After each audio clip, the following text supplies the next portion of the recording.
Hi guys, today papakita ko sa inyo yung ginawa kong retirement calculator. This is a simple Excel na magka-calculate kung magkano ba yung kailangan nating i-save monthly today para sa retirement natin. So tara, let's input the details. So let's say I am age 30. So nagpabata ako ng konti. And then yung retirement age ko is 60. Gusto ko mag-retire at 60.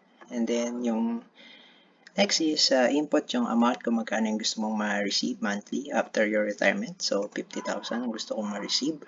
Then years to enjoy your retirement. So normally after 60, mga 20 years. Siguro deads na ako ng 80, no? So 20 years. And then, syempre, nag-automatic na tayo ng calculation years from retirement. So, age 30 minus 60 is 30 years. Okay, so let's do the math. So, how to calculate?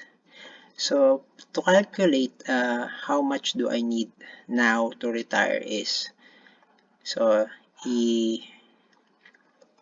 times lang natin yung monthly retirement allowance natin na 50,000 sa years to enjoy retirement. So, at the age 20 years. So, 50,000 times 20 years and then times 12 dahil monthly. So, I need 12 million, okay, for my retirement.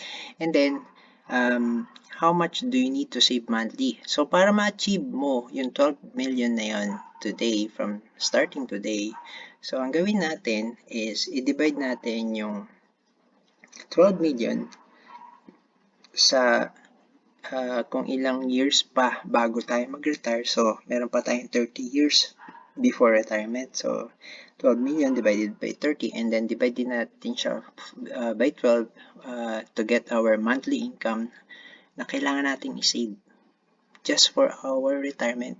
Meron ka na ba niyan, Besh? So, kung wala pa and if you want to know more about how to prepare for your retirement, just give me a call or message me. Thank you.